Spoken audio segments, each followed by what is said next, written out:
Ayoko na ko rin itim. Ay, wala ang itim. Ay. OFW Singapore ka kung ganyan ang kape mo. Saglit lang.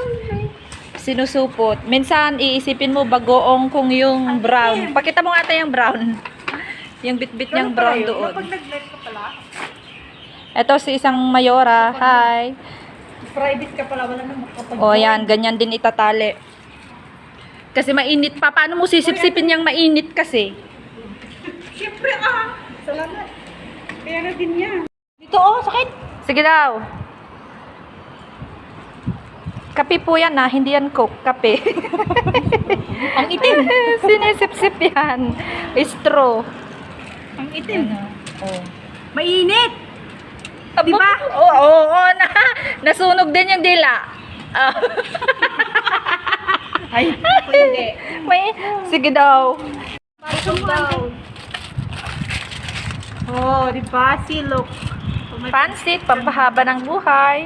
Oh, ito ang hindi naiinitan sa kape. Sanay na yan.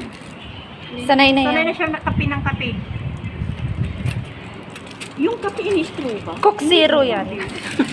Dito lang sa Singapore talaga ini-straw yung kape.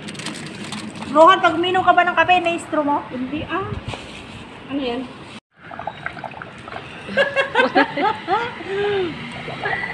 Binublo ang coffee using the straw. Ayan o. Ang init kasi. Sige. Napasok ang aking bibig. Sige, sip-sip.